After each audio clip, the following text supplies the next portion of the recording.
ਸਿੱਖ channel Vancouver ਦੇ programme ਸਨਮੁਖ ਦੇਖ ਰਿਹਾ ਸਮੂਹ ਸਰੋਤਿਆਂ ਨੂੰ ਕੁਲਦੀਪ ਸਿੰਘ ਵੱਲੋਂ ਪਿਆਰ ਭਰੀ ਨਿੱਘੀ ਸਤਿ ਸ਼੍ਰੀ ਅਕਾਲ। ਅੱਜ ਦੇ ਸਨਮੁਖ ਪ੍ਰੋਗਰਾਮ ਦੇ ਵਿੱਚ ਵਿਸ਼ੇਸ਼ ਗੱਲਬਾਤ ਕਰਨ ਦੇ ਲਈ ਮੇਰੇ ਨਾਲ ਖਾਸ ਮਹਿਮਾਨ ਅੱਜ ਪ੍ਰੋਗਰਾਮ ਦੇ ਵਿੱਚ ਸ਼ਾਮਲ ਕਰ ਰਹੇ ਹਾਂ, ਜਿਨ੍ਹਾਂ ਨਾਲ ਗੱਲਬਾਤ ਹੋਏਗੀ ਕਿਉਂਕਿ ਵਿਦੇਸ਼ਾਂ ਦੇ ਵਿੱਚ ਆ ਕੇ ਅਸੀਂ ਬਹੁਤ ਤਰੱਕੀਆਂ ਕੀਤੀਆਂ ਨੇ, ਬੜੇ ਚੰਗੇ ਚੰਗੇ ਘਰ ਬਣਾ ਲਏ ਨੇ, ਬੜੇ ਵਧੀਆ ਵਪਾਰ ਅਸੀਂ ਇਸਟੈਬਲਿਸ਼ ਕੀਤੇ ਨੇ, ਬਹੁਤ ਧਨ ਦੌਲਤ ਕਮਾਈ ਹੈ।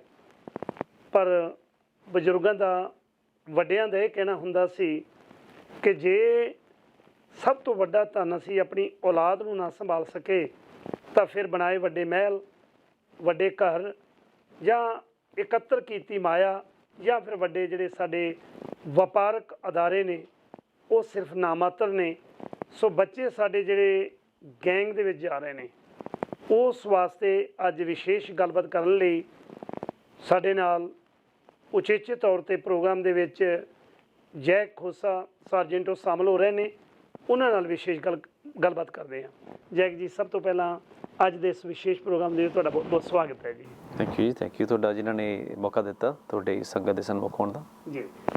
ਜੈਕ ਜੀ, ਸਭ ਤੋਂ ਪਹਿਲਾਂ ਥੋੜ੍ਹਾ ਜਿਹਾ ਆਪਣੇ ਬਾਰੇ ਦੱਸੋ, ਪਿਛੋਕੜ ਤੁਹਾਡਾ ਕੀ ਹੈ, ਕਿਵੇਂ ਇਨਫੋਰਸਮੈਂਟ ਦੇ ਵਿੱਚ ਆਏ, ਅਗਲੇ ਪਾਸੇ ਥੋੜ੍ਹੀ ਜਿਹੀ ਜਾਣਕਾਰੀ। ਬੜਾ ਵਧੀਆ ਕੁਐਸਚਨ ਹੈ, ਕਿਉਂਕਿ ਮੇਰੀ ਕੋਸ਼ਿਸ਼ ਹੁੰਦੀ ਹੈ ਕਿ ਜਿੰਨਾ ਆਪਾਂ ਬੱਚਿਆਂ ਨੂੰ ਇਸ ਪਾਸੇ ਪ੍ਰੇਰਿਤ ਕਰ ਸਕੀਏ ਜੀ ਉਨਾ ਹੀ ਬੈਟਰ ਹੈ। ਔਰ ਇਹ ਇੱਕ ਪੰਜਾਬੀ ਭਾਈਚਾਰੇ 'ਚ ਘਾਟ ਰਹੀ ਹੈ ਮੇਰੇ ਖਿਆਲ ਨਾਲ, ਕਿਤੇ ਆਪਾਂ ਬਹੁਤੇ ਬੱਚੇ ਯੂਨੀਫਾਰਮ ਵਾਲੇ ਪਾਸੇ ਭੇਜਦੇ ਨਹੀਂ ਇੱਥੇ। ਔਰ ਬਹੁਤ ਸਾਰੇ ਮਾਪਿਆਂ ਨਾਲ ਗੱਲ ਹੋਈ, ਉਹਨਾਂ ਦਾ ਇਹੀ ਕਹਿਣਾ ਹੁੰਦਾ ਕਿ ਕਿਸੇ ਹੋਰ ਦਾ ਬੱਚਾ ਜਾ ਕੇ ਯੂਨੀਫਾਰਮ ਪਾ ਕੇ ਪ੍ਰੋਟੈਕਟ ਕਰੇ ਸਾਨੂੰ, ਅਸੀਂ ਆਪਣੇ ਬੱਚੇ ਨੂੰ ਇਸ ਪਾਸੇ ਨਹੀਂ ਭੇਜਣਾ ਚਾਹੁੰਦੇ। ਸੋ ਹੌਲੀ ਹੌਲੀ ਹੋ ਸਕਦਾ ਇਹ ਸੋਚ ਚੇਂਜ ਹੋਵੇ। ਉਹਦੇ ਲਈ ਮੈਂ ਤੁਹਾਨੂੰ ਆਪਣਾ ਪਿਛੋਕੜ ਦੱਸ ਦਿੰਦਾ। ਮੇਰਾ ਪਿਛੋਕੜ ਜਿਹੜਾ ਸੀਗਾ, ਇੰਡੀਆ ਦਾ ਮੇਰਾ ਜਨਮ ਸੀਗਾ ਜੀ। ਦੋਨੇ ਮਾਂ ਬਾਪ ਮੇਰੇ ਪੇਰੈਂਟਸ ਸੇ ਆਪਣੇ ਟੀਚਰ ਸੀਗੇ ਅਤੇ ਮਮ ਹੁਣ ਵੀ ਟੀਚ ਕਰਦੇ ਆ। ਸੋ ਉਹ ਜਿਹੜਾ ਗੁੜਤੀ 'ਚ ਮਿਲਿਆ ਹੋਇਆ ਸੀ ਸਾਰਾ, ਜਿਹੜਾ ਕਮਿਊਨਿਟੀ ਦੀ ਸੇਵਾ ਕਰਨੀ ਜਿਹੜੀ ਹੈਗੀ ਹੈ ਪਰਿਵਾਰ ਵੱਲੋਂ। ਹਾਂਜੀ, ਅਤੇ ਉਸ ਤੋਂ ਬਾਅਦ ਮੈਂ ਜਿਵੇਂ ਪੜ੍ਹ ਲਿਖ ਕੇ ਉਸ ਤੋਂ ਬਾਅਦ ਵੋਲੰਟੀਅਰ ਕੀਤਾ ਪੁਲਿਸ ਦੇ ਨਾਲ। ਅੱਛਾ। ਔਰ ਵੋਲੰਟੀਅਰ ਕੰਮ ਕਰਨ ਤੋਂ ਬਾਅਦ ਇਹ ਅਹਿਸਾਸ ਹੋਇਆ ਕਿ ਇਹ ਜਿਹੜੀ ਜੋਬ ਹੈਗੀ ਹੈ ਇਹ ਮੈਨੂੰ ਚੰਗੀ ਲੱਗੀ ਅੰਦਰੋਂ ਦੇਖਣ ਤੋਂ ਬਾਅਦ। ਸਿਰਫ ਇਹ ਫਲੈਸ਼ੀ ਜਾਂ ਗਨ ਜਾਂ ਬੈਜ ਲਈ ਨਹੀਂ, ਸਿਰਫ ਅੰਦਰ ਦੇਖਿਆ ਕਿ ਕਿਵੇਂ ਕੰਮ ਹੁੰਦਾ, ਕਿਵੇਂ ਇਹ ਮਿਹਨਤ ਕਰਦੇ ਆ, ਕਿੰਨੀ ਇਹ 'ਚ ਵੈਰਾਈਟੀ ਤੁਹਾਨੂੰ ਮਿਲਦੀ ਕੰਮ ਕਰਨ ਦੀ, ਕਿ ਕੋਈ ਵੀ ਕਾਲ ਬੋਰਿੰਗ ਨਹੀਂ ਹੁੰਦੀ ਤੁਹਾਡੇ ਲਈ। ਸੋ ਉਹ ਮੈਨੂੰ ਚੀਜ਼ ਨੇ ਖਿੱਚਿਆ ਤਾਂ ਉਸ ਤੋਂ ਬਾਅਦ ਮੈਂ ਹੌਲੀ ਹੌਲੀ ਇਸ ਪਾਸੇ ਪੈਰ ਧਰਿਆ। ਹੁਣ ਮੈਨੂੰ 12 ਸਾਲ ਹੋ ਗਿਆ ਜੀ ਇਸ ਪਾਸੇ, ਔਰ ਬਹੁਤ ਹੀ ਮੇਰੀ ਸਰਵਿਸ ਜਿਹੜੀ ਗੈਂਗ ਇਨਵੈਸਟੀਗੇਸ਼ਨਸ ਦੇ ਵਿੱਚ ਹੀ ਰਹੀ ਹੈਗੀ ਹੈ। ਗੈਂਗ ਇਨਵੈਸਟੀਗੇਸ਼ਨ ਦੇ ਵਿੱਚ ਇਸ ਵੇਲੇ ਕਿਹੜਾ ਪੋਰਟਫੋਲੀਓ, ਕਿਹੜੀ ਫੋਰਸ? ਮੈਨੂੰ ਚੇਤੇ ਹੈ ਕਿ ਬ੍ਰਿਟਿਸ਼ ਕੋਲੰਬੀਆ ਦੀ ਗਵਰਨਮੈਂਟ ਨੇ ਸਪੈਸ਼ਲੀ ਜਦੋਂ ਗੈਂਗ ਐਕਟੀਵਿਟੀਜ਼ ਸਾਡੀ ਕਮਿਊਨਿਟੀ ਦੇ ਵਿੱਚ ਬਹੁਤ ਜ਼ਿਆਦਾ ਵੱਧ ਗਈਆਂ ਸੀ ਅਤੇ ਤੁਹਾਨੂੰ ਇਹਦੇ ਯੋਗ ਚੁਣਿਆ, ਇਹਦਾ ਚੀਫ ਬਣਾਇਆ, ਹੈਡ ਬਣਾਇਆ, ਸਾਰੀ ਟੀਮ ਇਕੱਠੀ ਕੀਤੀ। ਇਹ ਕਦੋਂ ਕਿ ਇਨਫੋਰਸਮੈਂਟ ਹੋਣ ਦੇ ਵਿੱਚ ਆਈ ਜੀ? ਜਿਹੜੀ ਸਾਡੀ ਹੈਗੀ ਹੈ ਇਹਨੂੰ combined forces special enforcement unit ਕਹਿੰਦੇ ਆ ਜੀ। ਇਹ 14 ਡਿਫਰੈਂਟ ਪੁਲਿਸ ਏਜੰਸੀਜ਼ ਦੀ ਰਲ ਕੇ ਬਣਾਈ ਹੋਈ ਹੈ। ਐਂਟੀ ਗੈਂਗ ਯੂਨਿਟ ਕਹਿੰਦੇ ਆ। ਔਰ ਉਹਦੇ 'ਚ ਮੈਂ ਬਤੌਰ ਸਾਰਜੈਂਟ ਕੰਮ ਕਰ ਰਿਹਾ। ਮੈਂ ਇੱਕ ਆਪਣੀ ਟੀਮ ਲੀਡ ਕਰਦੇ ਹਾਂ ਉਹਦੇ ਵਿੱਚ। ਔਰ ਉਸ ਯੂਨਿਟ ਦੇ ਵਿੱਚ 450 ਜਿਹੜੇ ਪੁਲਿਸ ਆਫਿਸਰ ਕੰਮ ਕਰਦੇ ਆ, ਜਿਹੜੇ ਕਿ ਗੈਂਗ ਸਪੈਸ਼ਲਿਸਟ ਹੈਗੇ ਆ। ਸਰਵੇਲੈਂਸ ਟੀਮਸ ਹੈਗੀਆਂ, ਵਾਇਰ ਟੈਪਸ ਕਰਦੇ ਹਾਂ ਅਸੀਂ, ਜਿੰਨੀਆਂ ਵੀ ਟੈਕਨੀਕਸ ਵਰਤ ਸਕਦੇ ਹਾਂ ਗੈਂਗਸ ਨੂੰ ਟੈਕਲ ਕਰਨ ਲਈ ਉਹ ਅਸੀਂ ਕਰਦੇ ਹਾਂ। ਜਿਹੜੀ ਮੁੱਖ ਮੈਂਡੇਟ ਸਾਡੀ ਹੈਗੀ ਹੈ ਆਰਗੇਨਾਈਜ਼ ਕ੍ਰਾਈਮ ਅਤੇ ਜਿਹੜੇ ਵੱਡੇ ਲੈਵਲ ਦੇ ਗਰੋਹ ਹੈਗੇ ਆ ਗੈਂਗਸ, ਉਹਨਾਂ ਨੂੰ ਟੈਕਲ ਕਰਨ ਦੀ ਹੈਗੀ ਹੈ। ਔਰ ਉਹਦੇ ਅੰਡਰ ਜਿੰਨੀਆਂ ਵੀ ਟੀਮਸ ਹੈਗੀਆਂ ਉਹਨਾਂ ਦੇ ਆਪਣੇ ਆਪਣੇ ਸਾਰਜੈਂਟ ਜਿਹੜੇ ਉਹਨਾਂ ਟੀਮਸ ਨੂੰ ਲੀਡ ਕਰਦੇ ਆ। ਔਰ ਜਿਹੜੀ ਟੀਮ ਦਾ ਪੋਰਟਫੋਲੀਓ ਮੇਰੇ ਕੋਲ ਹੈਗਾ ਗੈਂਗ ਇੰਟਰਵੈਂਸ਼ਨ ਟੀਮ। ਉਹ ਇਨਵੈਸਟੀਗੇਸ਼ਨਸ ਵੱਲੋਂ ਆ ਕੇ, ਹੁਣ ਮੈਂ ਗੈਂਗ ਇੰਟਰਵੈਂਸ਼ਨ ਵੱਲ ਆਇਆ ਕਿ 10-12 ਸਾਲ ਕੰਮ ਕਰਕੇ ਪਤਾ ਲੱਗਿਆ ਕਿ ਜੇਲ੍ਹਾਂ 'ਚ ਸਿੱਟ ਕੇ ਇਹ ਗੈਂਗ ਬੰਦ ਨਹੀਂ ਹੋਣੇ। ਜੇ ਆਪਾਂ ਕਹੀਏ ਕਿ ਹੱਥਕੜੀਆਂ ਲਾਈ ਜਾਓ, ਜੇਲ੍ਹਾਂ ਭਰੀ ਜਾਓ, ਉਹਦੇ ਨਾਲ ਗੈਂਗ ਖਤਮ ਨਹੀਂ ਹੋਣੀ, ਸੋਚ ਬਦਲਣੀ ਪੈਣੀ ਹੈ। ਔਰ ਉਹਦੇ ਲਈ ਇਹ ਗੈਂਗ ਇੰਟਰਵੈਂਸ਼ਨ ਟੀਮ ਜਿਹੜੀ ਕ੍ਰੀਏਟ ਕੀਤੀ ਗਈ ਸੀ। ਇਸ ਟੀਮ ਦੇ ਵਿੱਚ ਪਹਿਲਾਂ ਤੁਸੀਂ ਇਨਵੈਸਟੀਗੇਸ਼ਨ ਆਫਿਸਰ ਵੀ ਰਹੇ ਹੋ, ਸਾਰੀ ਗੈਂਗ ਦੀ ਐਕਟੀਵਿਟੀਜ਼ ਨੇ ਜਿਹੜੀਆਂ ਉਹਦੀ ਇਨਵੈਸਟੀਗੇਸ਼ਨ ਕਰਨੀ, ਹੁਣ ਇੰਟਰਵੀਨ ਕਰਨਾ ਇਹਦੇ ਵਿੱਚ। ਤੁਸੀਂ ਦੇਖ ਰਹੇ ਹੋ ਵੀ ਇਹਦੇ ਵਿੱਚ ਸਾਡੀ ਕਮਿਊਨਿਟੀ ਦੇ ਜਿਹੜੇ ਬੱਚੇ ਨੇ, ਕਿਉਂਕਿ ਇਨਵੈਸਟੀਗੇਸ਼ਨ ਕਰਨੀ, ਇੱਕ ਇੱਕ ਚੀਜ਼ ਦਾ ਪਤਾ ਕਰਨਾ, ਸਾਰਾ ਕੁਝ ਨੇੜੇ ਹੋ ਕੇ ਉਹਨਾਂ ਨੂੰ ਤੱਕਣਾ, ਤੁਹਾਨੂੰ ਕੀ ਲੱਗਦਾ ਹੈ ਕਿ ਬੱਚੇ ਗੈਂਗ ਐਕਟੀਵਿਟੀਜ਼ ਵੱਲ ਕਿਉਂ ਵੱਧ ਰਹੇ ਨੇ? ਕਾਰਨ ਕੀ ਹੈ? ਤੁਸੀਂ ਇੱਕ ਸ਼ਬਦ ਯੂਜ਼ ਕੀਤਾ ਸੀ ਆਪਣੇ ਬੱਚੇ। ਹਾਂਜੀ, ਪਹਿਲਾਂ ਉਹ ਵੀ ਮੈਂ ਕਲੈਰੀਫਾਈ ਕਰਦਾ ਕਿ ਇਹ ਅਕਸਰ ਸਵਾਲ ਉਠਾਇਆ ਜਾਂਦਾ ਕਿ ਕੀ ਇਕੱਲੀ ਆਪਣੇ ਭਾਈਚਾਰੇ ਦੇ ਬੱਚੇ ਇਸ ਪਾਸੇ ਸ਼ਾਮਲ ਆ ਜਾਂ ਹੋਰ ਵੀ ਕਮਿਊਨਿਟੀਜ਼ ਦੇ ਬੱਚੇ ਹੈਗੇ ਆ ਜੀ। ਔਰ ਉਹਦਾ ਮੈਂ ਇਹੀ ਜਵਾਬ ਦਿੰਦਾ ਹੁੰਦਾ ਕਿ ਹਰ ਇੱਕ ਕਮਿਊਨਿਟੀ ਦੇ ਬੱਚੇ ਜਿਹੜੇ ਇਸ ਪਾਸੇ ਲੱਗੇ ਹੋਏ ਆ। ਓਕੇ। ਪਰ ਉਹਦੇ ਨਾਲ ਇੱਕ ਇਹ ਹੈ ਕਿ ਜਿਸ ਹਿਸਾਬ ਨਾਲ ਸਾਡੀ ਪਾਪੂਲੇਸ਼ਨ ਹੈਗੀ ਇੱਥੇ ਕੈਨੇਡਾ ਦੇ ਵਿੱਚ ਜਾਂ BC ਦੇ ਵਿੱਚ, ਉਹ ਸਾਡੀ ਓਵਰ ਰਿਪਰੈਜ਼ੈਂਟੇਸ਼ਨ ਹੈਗੀ ਗੈਂਗਸ ਦੇ ਵਿੱਚ। ਓਕੇ। ਸਾਡੀ ਜਿਹੜੀ ਨਾ ਜਿਵੇਂ ਮੰਨ ਲਓ ਕਿ ਪਰਸੈਂਟੇਜ ਜਿਹੜੀ ਹੈਗੀ ਗੈਂਗਸ ਦੇ ਵਿੱਚ ਸ਼ਮੂਲੀਅਤ ਸਾਡੀ ਜ਼ਿਆਦਾ ਹੈ ਪਾਪੂਲੇਸ਼ਨ ਦੇ ਹਿਸਾਬ ਨਾਲ ਆਮ ਦੂਸਰੇ ਕੌਮਾਂ ਦੇ ਲੋਕਾਂ ਨਾਲ। ਦੂਸਰੇ ਕੌਮਾਂ ਦੇ ਲੋਕਾਂ ਨਾਲ। ਜੇ ਗੈਂਗਸ ਦੀ ਗਿਣਤੀ ਦੇਖੀਏ BC ਦੇ ਵਿੱਚ ਜਿਹੜੇ ਬੱਚੇ ਸ਼ਾਮਲ ਹੈਗੇ ਆ, ਉਹਨਾਂ ਗੈਂਗਸਟਰਸ ਦੇ ਵਿੱਚੋਂ 3 ਚੋਂ 1 ਬੱਚਾ ਆਪਣਾ ਤੁਹਾਨੂੰ ਮਿਲ ਜੂਗਾ ਪੰਜਾਬੀ। ਔਰ ਜੇ ਤੁਸੀਂ ਆਪਣੀ ਵਸੋਂ ਦੇਖੋ ਉਹਦੇ ਹਿਸਾਬ ਨਾਲ ਜਿਹੜਾ ਹੈਗਾ ਇਹ ਬਹੁਤ ਵੱਡੀ ਮਾਤਰਾ ਹੈਗੀ ਹੈ ਕਿ 28% ਬੱਚੇ ਜਿਹੜੇ ਗੈਂਗਸ ਦੇ ਵਿੱਚ ਸਾਡੇ ਹੋਣੇ, ਗੈਂਗਸ ਦੀ ਗਿਣਤੀ ਦੇ ਹਿਸਾਬ ਨਾਲ ਟੋਟਲ ਗੈਂਗਸ ਦੀ ਹਾਂਜੀ 28% ਬੱਚੇ ਸਾਡੇ ਪੰਜਾਬੀ ਮੂਲ ਦੇ ਹੋਣੇ। ਇਹ ਇੱਕ ਬੜੀ ਵੱਡੀ ਇੱਕ ਚਿੰਤਾ ਦੀ ਗੱਲ ਹੈਗੀ ਸਾਡੇ ਲਈ।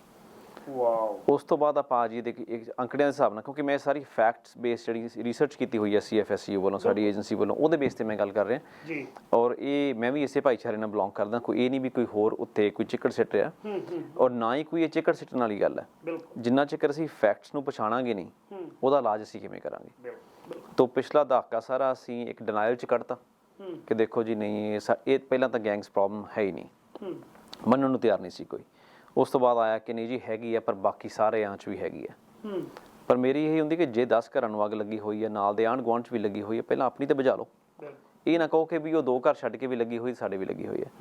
ਸੋ ਉਹ ਜਿਹੜੀ ਸਾਡੀ ਬੇਸਿਕ ਜ਼ਿੰਮੇਵਾਰੀ ਬਣਦੀ ਹੈ ਆਪਣੀ ਇੱਕ ਭਾਈਚਾਰੇ ਪ੍ਰਤੀ, ਉਹ ਤੁਸੀਂ ਜ਼ਰੂਰ ਕਰਨੀ ਹੈ। ਐਜ਼ ਅ ਪੁਲਿਸ ਆਫਿਸਰ ਅਸੀਂ ਸਾਰਿਆਂ ਨੂੰ ਸਰਵਿਸ ਕਰਨਾ, ਪਰ ਇਹ ਉਹਦੇ ਨਾਲ ਇੱਕ ਐਡਿਡ ਰਿਸਪੌਂਸਿਬਿਲਿਟੀ ਮੇਰੀ ਹੋਰ ਵੀ ਬਣ ਜਾਂਦੀ ਹੈ ਜਦੋਂ ਕਿ ਇਸ ਭਾਈਚਾਰੇ ਨੂੰ ਮੈਂ ਰਿਪਰੈਜ਼ੈਂਟ ਕਰਦਾ, ਇਸ ਭਾਈਚਾਰੇ ਨਾਲ ਮੇਰਾ ਸੰਬੰਧ ਹੈਗਾ, ਤੇ ਇਹਦੀ ਪੀੜ ਮੈਨੂੰ ਹੋਰ ਵੀ ਲੱਗਣੀ ਹੈ।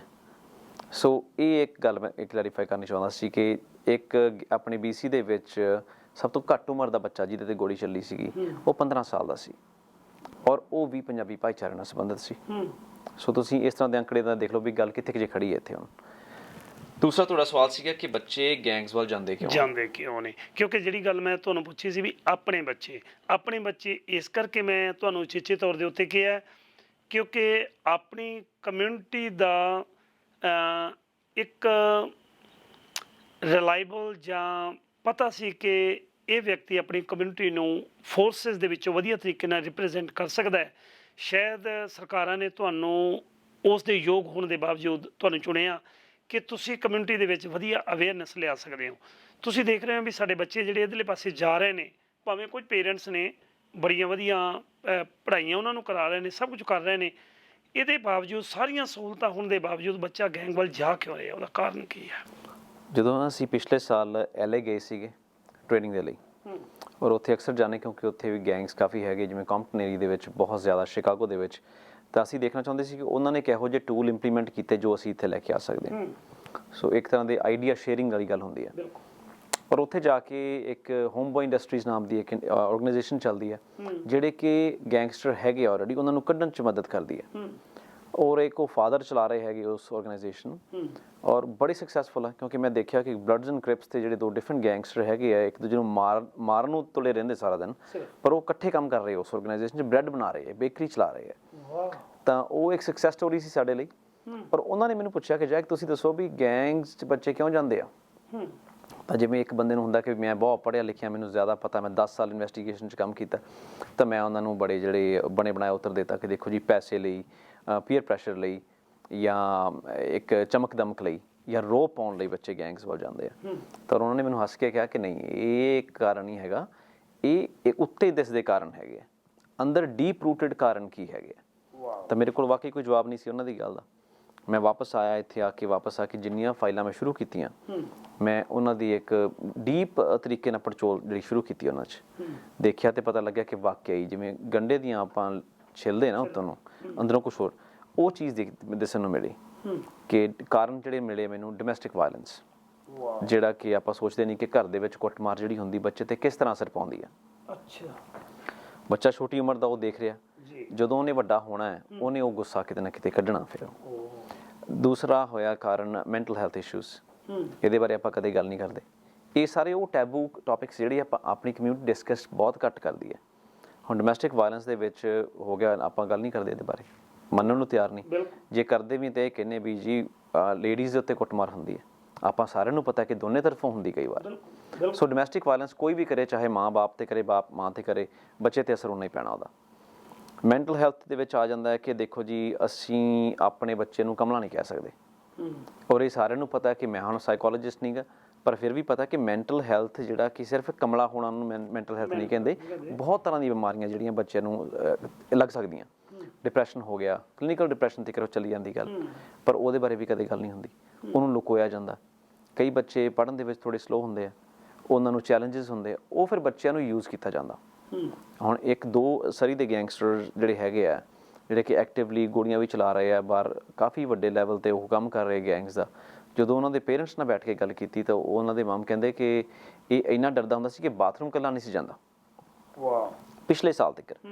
ਹੁਣ ਜਦੋਂ ਉਹ ਵੀ ਝੂਠ ਨਹੀਂ ਮਾਰ ਰਹੇ ਮੇਰੇ ਕੋਲੇ, ਹੁਣ ਜਦੋਂ ਉਸ ਬੱਚੇ ਦੀ ਮੈਂ ਉਹ ਇਮੇਜ ਦੇਖਦਾ, ਫਿਰ ਮੈਂ ਉਸ ਬੱਚੇ ਦੀ ਇਮੇਜ ਬਾਹਰ ਦੇਖਦਾ ਕਿ ਕਿੱਥੇ ਫ਼ਰਕ ਪੈ ਗਿਆ, ਕੀ ਹੋਇਆ ਵੀ ਉਹ ਬੱਚਾ ਜਿਹੜਾ ਇਕੱਲਾ ਬਾਥਰੂਮ ਨਹੀਂ ਸੀ ਜਾਂਦਾ, ਜੋ ਪਿਸਤੌਲ ਚੱਕ ਕੇ ਗੋਲੀਆਂ ਚਲਾ ਰਿਹਾ, ਉਹ ਫਿਰ ਹੌਲੀ ਹੌਲੀ ਪਤਾ ਲੱਗਿਆ ਕਿ ਇਸ ਬੱਚੇ ਨੂੰ ਫਿਰ ਕਿਵੇਂ ਯੂਜ਼ ਕੀਤਾ ਗਿਆ। ਉਹਦਾ ਡਰ ਲਾਉਣ ਲਈ ਕਿਵੇਂ ਉਹਨੂੰ ਦੱਸਿਆ ਗਿਆ ਕਿ ਵੀ ਤੇਰੇ ਲਈ ਅਸੀਂ ਖੜੇ ਹਾਂ, ਤੇਰੇ ਨਾਲ ਆ ਚੱਕ ਪਿਸਤੌਲ। ਇਸ ਤਰ੍ਹਾਂ ਵੀ ਐਕਸਪਲੋਇਟ ਕੀਤਾ ਜਾਂਦਾ। ਫਿਰ ਘਰ ਦੇ ਵਿੱਚ ਡਰੱਗ ਜਾਂ ਐਲਕੋਹਲ ਅਬਿਊਜ਼, ਸਾਡੀ ਇੱਕ ਨਾ ਇਹ ਤਰਾਸਦੀ ਰਹੀ ਹੈ ਸਾਡੀ ਕਮਿਊਨਿਟੀ ਦੀ ਕਿ ਅਸੀਂ ਲੀਡ ਬਾਈ ਐਗਜ਼ਾਮਪਲ 'ਚ ਬਿਲੀਵ ਨਹੀਂ ਕਰਦੇ। ਬੱਚੇ ਤਾਂ ਅਸੀਂ ਚਾਹੁੰਦੇ ਸਾਡੇ ਕਿ ਬਹੁਤ ਵਧੀਆ ਹੋਣ, ਔਰ ਆਪ ਜੋ ਅਸੀਂ ਐਗਜ਼ਾਮਪਲ ਪੁੱਟ ਕਰਦੇ ਹਾਂ ਉਹ ਡਿਫਰੈਂਟ ਹੁੰਦੀ ਹੈ। ਕੁੰਡੇ ਵਾਲੀ ਬੋਤਲ ਘਰੇ ਖੋਲ ਕੇ ਲਲਕਾਰੇ ਮਾਰ ਕੇ ਤੁਸੀਂ ਨਹੀਂ ਐਕਸਪੈਕਟ ਕਰ ਸਕਦੇ ਕਿ ਬੱਚਾ ਤੁਹਾਡਾ ਠੀਕ ਰਹੇ। ਸੋਸ਼ਲ ਡਰਿੰਕਿੰਗ ਦੇ ਮੈਂ ਅਗੇਂਸਟ ਨਹੀਂ ਹੈਗਾ, ਪਰ ਇੱਕ ਦਾਇਰੇ ਦੇ ਵਿੱਚ ਰਹਿ ਕੇ, ਔਰ ਉਹ ਬੱਚਾ 24 ਘੰਟੇ ਤੁਹਾਨੂੰ ਦੇਖ ਰਿਹਾ, ਉਹਦੇ ਲਈ ਤੁਸੀਂ ਉਹਦੇ ਰੋਲ ਮਾਡਲ ਹੈ ਜਿਹੜੇ ਪੇਰੈਂਟਸ ਹੁੰਦੇ ਪਹਿਲੇ, ਪਰ ਅਸੀਂ ਇਸ ਗੱਲ ਦਾ ਖਿਆਲ ਵੀ ਨਹੀਂ ਕਰਦੇ। ਸੋ ਇਹ ਚੀਜ਼ਾਂ ਮੈਨੂੰ ਲੱਭੀਆਂ ਜਿਹੜੀਆਂ ਕਿ ਮੈਂਟਲ ਹੈਲਥ ਇਸ਼ੂ ਜਾਂ ਡਰੱਗ ਜਿਹੜੀ ਯੂਜ਼ ਹੁੰਦਾ ਘਰ ਦੇ ਵਿੱਚ, ਹਾਂਜੀ ਫੈਮਿਲੀ ਵਾਇਲੈਂਸ, ਔਰ ਇਹਦੇ ਕਾਰਨਾਂ ਕਰਕੇ ਬੱਚੇ ਜਿਵੇਂ ਜਿਵੇਂ ਵੱਡੇ ਹੁੰਦੇ ਇਸ ਇਨਵਾਇਰਮੈਂਟ 'ਚੋਂ ਨਿਕਲ ਕੇ, ਉਹ ਫਿਰ ਆਪਣੀ ਪੇਨ ਨੂੰ ਲੁਕਾਉਣ ਦੇ ਲਈ ਉਹ ਇੱਕ ਜਿਹੜੀ ਆ ਫੇਕ ਜਿਹੜੇ ਹੈਗੇ ਆ ਸੀਡੋ ਸੁਪਰਫਿਸ਼ਲ ਚੀਜ਼ਾਂ ਦੇ ਮਗਰ ਭੱਜਦੇ ਆ। ਪੈਸਾ ਹੋ ਗਿਆ, ਕੁੜੀਆਂ ਹੋ ਗਈਆਂ, ਫਾਸਟ ਕਾਰਸ ਹੋ ਗਈਆਂ, ਕਲੱਬਸ ਹੋ ਗਈਆਂ, ਪਰ ਉਹ ਅੰਦਰ ਪੇਨ ਉਹਨਾਂ ਨੂੰ ਕਿਹੜੀ ਗੱਲ ਦੀ ਹੈ। ਆਪਾਂ ਉੱਤਰੀ ਸੱਟ ਤਾਂ ਦੇਖ ਲਈ, ਅੰਦਰ ਕੀ ਚੀਜ਼ ਸੀ ਉਹ ਨਹੀਂ ਦੇਖਿਆ ਆਪਾਂ। ਸੋ ਇਸ ਤਰ੍ਹਾਂ ਦੇ ਜਿਹੜੇ ਟਰਾਮਾ ਬੇਸਡ ਇਸ਼ੂਜ਼ ਹੈਗੇ ਜਿਹੜੇ ਅਸੀਂ ਹੁਣ ਲੈ ਕੇ ਆ ਰਹੇ ਹਾਂਗੇ, ਇਹੀ ਇੱਕ ਹੱਲ ਹੈ ਜੀ, ਜਿੰਨਾ ਚਿਰ ਆਪਾਂ ਉੱਥੇ ਫਿਕਸ ਨਹੀਂ ਕਰਦੇ ਕੰਮ ਫਿਕਸ ਨਹੀਂ ਹੋਣਾ। ਆਮ ਕਰਕੇ ਜਦੋਂ ਵੀ ਕੋਈ ਇਨਵੈਸਟੀਗੇਸ਼ਨ ਟੀਮ ਗੈਂਗ ਦੇ ਉੱਤੇ ਕੰਮ ਕਰਦੀ ਹੈ, ਜਾਂ ਉਸ ਤੋਂ ਪਹਿਲਾਂ ਜਦੋਂ ਕੋਈ ਸਾਡਾ ਨੌਜਵਾਨ ਬੱਚਾ ਜਾਂ ਬੱਚੀ ਇਸ ਗੈਂਗ ਦੇ ਵਿੱਚ ਮਾਰੀ ਜਾਂਦੀ ਹੈ, ਸਵੇਰੇ ਸਭ ਤੋਂ ਪਹਿਲੀ ਨਿਊਜ਼ ਇਹ ਹੁੰਦੀ ਹੈ ਕਿ ਹੀ ਵਾਜ਼ ਨੋਨ ਟੂ ਦਾ ਪੁਲਿਸ ਨੂੰ ਪਤਾ ਹੈ ਕਿ ਉਹ ਬੱਚਾ ਗੈਂਗ ਦੇ ਵਿੱਚ ਹੈ। ਪੁਲਿਸ ਇਨਫੋਰਸਮੈਂਟ ਉਸ ਦੇ ਉੱਤੇ ਪਹਿਲਾਂ ਕਾਬੂ ਪਾਉਣ ਦਾ ਜਾਂ ਉਹਨੂੰ ਪਹਿਲਾਂ ਕਾਉਂਸਲਿੰਗ ਦੇਣ ਦਾ ਕੋਈ ਇਸ ਤਰ੍ਹਾਂ ਦਾ ਉਪਰਾਲਾ ਨਹੀਂ ਕਰ ਰਹੇ ਜੀ। ਪਹਿਲਾਂ ਤਾਂ ਜਿਹੜੀ ਨੋਨ ਟੂ ਪੁਲਿਸ ਟਰਮ ਹੈਗੀ ਉਹਦਾ ਸਿਰਫ ਮਤਲਬ ਇੰਨਾ ਹੈ ਕਿ ਸਾਡਾ ਕਿਤੇ ਨਾ ਕਿਤੇ ਇਸ ਬੰਦੇ ਨਾਲ ਨੈਗੇਟਿਵ ਤਰੀਕੇ ਨਾਲ ਵਾਹ ਪਿਆ ਸੀ, ਪਹਿਲਾਂ ਪਿਆ ਸੀ। ਹਾਂਜੀ, ਚਾਹੇ ਉਹ ਬੱਚਾ ਚਾਰਜ ਹੋਇਆ ਹੋਵੇ, ਅਰੈਸਟ ਹੋਇਆ ਹੋਵੇ, ਚਾਹੇ ਉਹਨੂੰ ਅਸੀਂ ਨੋਨ ਗੈਂਗਸਟਰਸ ਨਾਲ ਦੇਖਿਆ ਹੋਵੇ ਕਿਤੇ, ਪਰ ਉਹ ਜਿਹੜਾ ਸਿਰਫ ਦੇਖਣਾ ਜਾਂ ਜਾਣਨਾ ਇਨਫ ਨਹੀਂ ਹੁੰਦਾ ਕਿ ਅਸੀਂ ਉਹਨੂੰ ਕਾਲੇ ਪਾਣੀ ਭੇਜ ਦਈਏ ਜਾਂ ਜੇਲ੍ਹ ਦੇ ਵਿੱਚ ਪੱਕੇ ਤੌਰ 'ਤੇ ਭੇਜ ਦਈਏ। ਔਰ ਬਹੁਤੀ ਵਾਰ ਸਵਾਲ ਇਹੀ ਆਉਂਦਾ ਕਿ ਜੇ ਤੁਹਾਨੂੰ ਪਹਿਲਾਂ ਪਤਾ ਸੀ ਫਿਰ ਕੀਤਾ ਕਿਉਂ ਨਹੀਂ ਕੁਛ। ਬਿਲਕੁਲ ਇਸੇ ਕਰਕੇ। ਪਰ ਜਿਹੜਾ ਬਰਡਨ ਆਫ ਪ੍ਰੂਫ ਹੈ ਨਾ, ਜਿਹੜਾ ਪੁਲਿਸ 'ਤੇ ਹੁੰਦਾ ਕਿ ਸਾਡੇ ਕੋਲ ਪੁਖਤਾ ਸਬੂਤ ਚਾਹੀਦੇ ਕਿਸੇ ਨੂੰ ਜੇਲ੍ਹ ਭੇਜਣ ਲਈ, ਔਰ ਕੀ ਜੇਲ੍ਹ ਭੇਜਣਾ ਹੀ ਸਾਡਾ ਮੰਤਵ ਹੈ? ਇਹ ਵੀ ਨਹੀਂ। ਸੋ ਨੋਨ ਟੂ ਪੁਲਿਸ ਦਾ ਸਿਰਫ ਮਤਲਬ ਇੰਨਾ ਹੀ ਹੈ। ਦੂਸਰੀ ਗੱਲ ਤੁਹਾਡੀ ਜਿਹੜੀ ਸੀਗੀ ਕਿ ਅਸੀਂ ਉਪਰਾਲੇ ਕਰ ਰਹੇ ਹਾਂ ਬੱਚਿਆਂ ਨੂੰ ਕਾਉਂਸਲਿੰਗ ਦੇ ਰਹੇ, ਜਿਹੜੀ ਗੈਂਗ ਇੰਟਰਵੈਂਸ਼ਨ ਟੀਮ ਹੈਗੀ CFSU ਦੀ, BC ਦੀ, ਐਂਟੀ ਗੈਂਗ ਯੂਨਿਟ ਦੀ, ਉਹਦਾ ਕੰਮ ਹੀ ਇਹ ਹੈਗਾ ਕਿ ਬੱਚਿਆਂ ਨੂੰ ਅਰਲੀ ਔਨ ਆਇਡੈਂਟੀਫਾਈ ਕਰਨਾ, ਜਿਹੜੇ ਬੱਚੇ ਲੱਗ ਰਹੇ ਹਜੇ ਇਸ ਪਾਸੇ ਜਾਂ ਸੋਚ ਰਹੇ ਲੱਗਣ ਦੀ, ਉਹਨਾਂ ਨੂੰ ਅਸੀਂ 1-on-1 ਅਪਰੋਚ ਕਰੀ ਦੀ ਹੈ, ਪੇਰੈਂਟਸ ਨੂੰ ਕਾਉਂਸਲਿੰਗ ਦੇਈ ਦੀ ਹੈ, ਬੱਚਿਆਂ ਨੂੰ ਕਾਉਂਸਲਿੰਗ ਕਰੀ ਦੀ ਹੈ, ਸਕੂਲ ਦੇ ਵਿੱਚ ਜੋ ਕਿ ਬਣਦੀ ਮਦਦ ਉਹ ਵੀ ਦਿੰਦੇ ਹਾਂ ਅਸੀਂ। ਇੱਕ ਮੈਂਟਰ ਦੇ ਤੌਰ 'ਤੇ ਅਸੀਂ ਉਸ ਬੱਚੇ ਦੀ ਲਾਈਫ ਦੇ ਵਿੱਚ ਐਂਟਰ ਕਰਦੇ ਹਾਂ। ਫਿਰ ਜੇ ਉਹ ਫਿਰ ਵੀ ਨਹੀਂ ਸਮਝਦਾ, ਫਿਰ ਅਸੀਂ ਇਨਫੋਰਸਮੈਂਟ ਵੀ ਕਰਦੇ ਹਾਂ। ਸੋ ਹਰ ਤਰ੍ਹਾਂ ਦਾ ਹੱਥ ਕੰਡਾ ਅਸੀਂ ਵਰਤ ਕੇ ਦੇਖਦੇ ਹਾਂ। ਔਰ ਉਹਦੇ ਨਾਲ ਜਿਹੜਾ ਗੈਂਗ ਐਗਜ਼ਿਟਿੰਗ ਪ੍ਰੋਗਰਾਮ ਚਲਾ ਰਹੀ ਹੈ CFSU, ਇਹ ਪ੍ਰੋਵਿੰਸ਼ੀਅਲ ਪ੍ਰੋਗਰਾਮ ਸੀਗਾ, ਇਹਦੇ ਅਧੀਨ ਅਸੀਂ ਜਿਹੜੇ ਲੱਗੇ ਹੋਏ ਆ ਗੈਂਗਸ ਦੇ ਵਿੱਚ ਬੱਚੇ, ਉਹਨਾਂ ਨੂੰ ਖੁੱਲ੍ਹਾ ਸੱਦਾ ਦੇ ਰਹੇ ਹਾਂ ਕਿ ਅਨਕੰਡੀਸ਼ਨਲ ਸਾਨੂੰ ਕੋਈ ਇਨਫੋਰਮੇਸ਼ਨ ਨਹੀਂ ਚਾਹੀਦੀ, ਤੁਸੀਂ ਇਹ ਗੈਂਗ ਦੀ ਜ਼ਿੰਦਗੀ 'ਚੋਂ ਬਾਹਰ ਸਟੈਪ ਕੱਢ ਕੇ ਆਓ, ਅਸੀਂ ਤੁਹਾਡੇ ਲਈ ਹੱਥ ਕੱਢਿਆ ਹੋਇਆ। ਵਾਹ। ਉਹਦੀ ਹੈਲਪ ਕਰਨ ਦੇ ਲਈ, ਉਸ ਗੈਂਗ ਐਕਟੀਵਿਟੀ ਦੇ ਵਿੱਚੋਂ ਕੱਢਣ ਲਈ ਕੀ ਇਹੋ ਜਿਹੇ ਪ੍ਰੋਗਰਾਮ ਨੇ ਤੁਹਾਡੇ ਕੋਲ? ਸਭ ਤੋਂ ਵੱਡਾ ਤਾਂ ਜੀ ਕਲੀਨਿਕਲ ਕਾਉਂਸਲਿੰਗ ਆਫਰ ਕਰ ਰਹੇ ਹਾਂ ਅਸੀਂ, ਕਿਉਂਕਿ ਜਦੋਂ ਇਹ ਨਿਕਲਦੇ ਹੈਗੇ ਆ, ਇਹਨਾਂ ਨੂੰ ਬਹੁਤ ਸਾਰਾ ਇਹਨਾਂ ਨੇ ਚੀਜ਼ਾਂ ਦੇਖੀਆਂ ਹੁੰਦੀਆਂ, ਟਰਾਮਾ ਝੱਲਿਆ ਹੁੰਦਾ, ਇਹ ਆਮ ਜ਼ਿੰਦਗੀ ਜਿਵੇਂ ਮੁੱਖ ਧਾਰਾ ਦੇ ਵਿੱਚ ਆਉਣ ਲਈ ਇਹਨਾਂ ਨੂੰ ਬਹੁਤ ਮੁਸ਼ਕਿਲ ਆਉਂਦੀ ਹੈ। ਤਾਂ ਉਹਦੇ ਲਈ ਅਸੀਂ ਇਹਨਾਂ ਨੂੰ ਬਕਾਇਦਾ ਤੌਰ 'ਤੇ ਕਾਉਂਸਲਿੰਗ ਦਿੰਦੇ ਹਾਂ। ਇੰਪਲੋਇਮੈਂਟ ਟ੍ਰੇਨਿੰਗ ਵੀ ਲੱਭ ਕੇ ਦਿੱਤੀ ਜਾਂਦੀ ਹੈ। 1-2 ਇੰਪਲੋਇਮੈਂਟ ਸਰਵਿਸਿਜ਼ ਨਾਲ ਸਾਡੇ ਹੈਗੇ ਕੰਟਰੈਕਟ, ਜਿੱਥੇ ਅਸੀਂ ਉਹਨਾਂ ਨੂੰ ਭੇਜ ਕੇ ਇੰਪਲੋਇਮੈਂਟ ਟ੍ਰੇਨਿੰਗ ਦਿੰਦੇ ਹਾਂ। ਦੂਸਰਾ ਹੈਗਾ ਕਿ ਇਹਨਾਂ ਨੂੰ ਇੱਕ ਮੈਂਟਰ ਚਾਹੀਦਾ ਹੁੰਦਾ। ਕਈ ਵਾਰੀ ਗੈਂਗਸਟਰਸ ਦੇ ਨਾਲ ਦੇਖਿਆ ਜਿਹੜੇ ਛੱਡ ਕੇ ਆਏ ਆ, ਉਹਨਾਂ ਨੂੰ ਬੇਸਿਕ ਸਕਿੱਲਸ ਵੀ ਜਿਹੜੇ ਹੈਗੇ ਲਾਈਫ 'ਤੇ ਉਹਨਾਂ ਨੂੰ ਨਹੀਂ ਆਉਂਦੇ, ਕਿ ਗਰੋਸਰੀ ਸ਼ਾਪਿੰਗ ਮੈਂ ਆਪਣੇ ਲਈ ਕਿਵੇਂ ਕਰਨੀ ਹੈ, ਕਿਉਂਕਿ they are not used to the lifestyle. So we have to re-educate them how to come back into the normal lifestyle. So ਉਸ ਜਿਹੜੀਆਂ ਸਰਵਿਸਿਜ਼ ਅਸੀਂ ਮੁਹੱਈਆ ਕਰਵਾਉਣੇ ਸਾਰੀਆਂ। ਵਾਹ, ਕੋਈ ਇਸ ਤਰ੍ਹਾਂ ਦਾ ਚਾਂਸ ਆਇਆ ਤੁਹਾਡੇ ਕੋਲ, ਕਿਉਂਕਿ ਬਹੁਤ ਜ਼ਿਆਦਾ ਕਾਫੀ ਲੰਮਾ ਸਮਾਂ ਹੋ ਗਿਆ, ਦਹਾਕੇ ਤੋਂ ਵੱਧ ਹੋ ਗਿਆ ਇਨਫੋਰਸਮੈਂਟ ਦੇ ਵਿੱਚ ਤੁਹਾਨੂੰ ਰਹਿ ਕੇ, ਸਪੈਸ਼ਲੀ ਗੈਂਗ ਯੂਨਿਟ ਦੇ ਨਾਲ ਕੰਮ ਕਰਨ ਦਾ, ਕੋਈ ਆਪਣੇ ਆਪ ਕਿਸੇ ਗੈਂਗਸਟਰ ਨੇ ਤੁਹਾਡੇ ਕੋਲ ਆ ਕੇ, ਜਿਵੇਂ ਇੰਡੀਆ ਦੇ ਵਿੱਚ ਹੁੰਦਾ ਸੀ ਕਿ ਆਤਮ ਸਮਰਪਣ ਕਰ ਦਿੱਤਾ, ਕੋਈ ਇਹੋ ਜਿਹੇ ਮੌਕੇ ਵੀ ਆਏ ਨੇ ਜਿਹੜੇ ਲੋਕ ਚਾਹੁੰਦੇ ਨੇ ਕਿ ਜੀ ਮੈਂ ਇਸ ਲਾਈਫ ਤੋਂ ਬਹੁਤ ਦੁਖੀ ਹੋ ਗਿਆ, ਮੇਰੇ ਨਾਲ ਦੇ ਸਾਥੀ ਮੈਂ ਦੇਖਿਆ ਉਹਨਾਂ ਦੀਆਂ dead bodies, I want to give up? Have you ever seen any chance? ਬਹੁਤ ਵਾਰੀ ਆਏ ਆ ਜੀ, ਇੱਕ ਵਾਰੀ ਨਹੀਂ ਬਹੁਤ ਵਾਰ ਆਏ ਆ। ਔਰ ਰੀਸੈਂਟ ਹਿਸਟਰੀ ਦੇ ਵਿੱਚ ਕੋਈ ਇਹੋ ਜਿਹੇ ਗੈਂਗਸਟਰ ਸੀ ਜਿਨ੍ਹਾਂ ਨੇ 3 ਬੰਦੇ ਮਾਰੇ ਹੋਏ ਸੀ। ਅੱਛਾ ਜੀ। ਆਪਣੇ ਹੱਥਾਂ ਨਾਲ ਚੋਕ ਕਰਕੇ, ਔਰ ਉਹਨਾਂ ਨੇ ਵੀ ਆ ਕੇ ਬਾਹਰ ਇਹ ਕਿਹਾ ਕਿ ਵੀ ਮੈਂ ਤੌਬਾ ਕਰਨੀ ਚਾਹੁੰਦਾ, ਮੈਨੂੰ ਜਿਹੜੀ ਮੇਰੀ ਬਣਦੀ ਸਜ਼ਾ ਦੇ ਦਿਓ, ਮੈਂ ਜੇਲ੍ਹ ਜਾਣ ਨੂੰ ਤਿਆਰ ਹਾਂ, ਮੈਂ ਸਾਰਾ ਕੁਝ ਵੀ ਦੱਸਣ ਨੂੰ ਤਿਆਰ ਹਾਂ। ਇਹੋ ਜਿਹੇ ਕੇਸ ਵੀ ਆਏ ਆ। ਪਰ ਜਿਹੜਾ ਹੁਣ ਅਸੀਂ ਗੈਂਗ ਐਗਜ਼ਿਟਿੰਗ ਪ੍ਰੋਗਰਾਮ ਚਲਾ ਰਹੇ ਹਾਂ, ਅਸੀਂ ਇਨਫੋਰਮੇਸ਼ਨ ਵੀ ਨਹੀਂ ਮੰਗਦੇ। ਅਸੀਂ ਕਹਿੰਦੇ ਕਿ it's not a give and take business. If you want to leave gang life, we are here to help you. ਉਹਦਾ ਕੋਈ ਜੇਲ੍ਹ ਫ੍ਰੀ ਪਾਸ ਨਹੀਂ ਹੈਗਾ ਕਿ ਜਿਹੜੇ ਤੇਰੇ ਪਹਿਲਾਂ ਕ੍ਰਾਈਮ ਕੀਤੇ ਹੋਏ ਧੋਤੇ ਜਾਣਗੇ, ਉਹਨਾਂ ਦਾ ਭੁਗਤਾਨ ਤਾਂ ਉਹਨੂੰ ਕਰਨਾ ਪੈਣਾ। ਪਰ ਅਸੀਂ ਕੋਈ ਉਹਨਾਂ ਨੂੰ ਕੋਈ ਇਹੋ ਜਿਹੇ ਕੁਐਸਚਨ ਨਹੀਂ ਪੁੱਛਣਾ ਚਾਹੁੰਦੇ ਕਿ ਸਾਨੂੰ ਆਪਣੇ ਸਾਥੀਆਂ ਦੇ ਨਾਮ ਦੱਸ ਜਾਂ ਜੋ ਤੁਸੀਂ ਕ੍ਰਾਈਮ ਕੀਤੇ ਉਹ ਦੱਸ। ਇਹੋ ਜਿਹਾ ਕੋਈ ਕੁਐਸਚਨ ਨਹੀਂ ਪੁੱਛਿਆ ਜਾਊਗਾ, ਬਸ਼ਰਤੇ ਕਿ ਉਹ ਬੰਦਾ ਜੈਨੂਇਨਲੀ ਬਾਹਰ ਆਉਣਾ ਚਾਹੁੰਦਾ ਹੋਵੇ। ਇਹਦੇ ਵਿੱਚ ਆਮ ਕਰਕੇ ਗੱਲਬਾਤ ਹੁੰਦੀ ਹੈ ਕਿ ਸਾਡੀ ਕਮਿਊਨਿਟੀ ਦੇ ਬੱਚੇ ਜਿਹੜੇ ਇਸ ਪਾਸੇ ਤੁਰ ਜਾਂਦੇ ਆ, ਮਾਪਿਆਂ ਨੂੰ ਪਤਾ ਹੈ ਕਿ ਮੇਰਾ ਬੇਟਾ ਅੱਧੀ ਰਾਤ ਨੂੰ ਵਾਪਸ ਆ ਰਿਹਾ, ਮਾਪਿਆਂ ਨੂੰ ਪਤਾ ਕਿ ਮੈਂ ਇਹਨੂੰ ਪੈਸੇ ਨਹੀਂ ਦੇ ਰਿਹਾ ਜਾਂ ਦੇ ਰਹੀ, ਪਰ ਇਸ ਕੋਲ ਬੜੀ ਸੋਹਣੀ ਆਲੀਸ਼ਾਨ ਬੜੀ ਮਹਿੰਗੀ ਕਾਰ ਹੈ, ਮੈਂ ਦੇਖ ਰਹੀ ਹਾਂ ਕਿ ਇਹਦੀਆਂ ਐਕਟੀਵਿਟੀਜ਼ ਜਿਹੜੀਆਂ ਨੇ ਬੜੀਆਂ ਐਕਸਪੈਂਸਿਵ ਨੇ।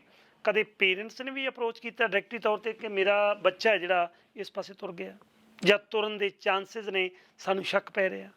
ਦੇਖੋ, ਇਹਦੇ 'ਚ ਜਿਵੇਂ ਆਪਾਂ ਇੱਕ ਦਹਾਕਾ ਪਹਿਲਾਂ ਡਿਨਾਇਲ ਦੀ ਗੱਲ ਕਰਦੇ ਸੀ, ਕੋਡ ਆਫ ਸਾਇਲੈਂਸ ਦੀ ਇੱਕ ਟਰਮ ਬੜੀ ਥਰੋ ਅਰਾਊਂਡ ਕੀਤੀ ਜਾਂਦੀ ਸੀਗੀ, ਅਥਾਰਟੀਜ਼ ਵੱਲੋਂ ਵੀ ਕੀਤੀ ਜਾਂਦੀ ਸੀ ਕਿ ਕਮਿਊਨਿਟੀ ਜੀ ਬੋਲਦੀ ਨਹੀਂ, ਕੋਡ ਆਫ ਸਾਇਲੈਂਸ ਹੈਗੀ ਆ, ਸਾਡੀ ਇਨਵੈਸਟੀਗੇਸ਼ਨਸ ਅੱਗੇ ਨਹੀਂ ਜਾ ਸਕਦੀਆਂ because no one's providing information.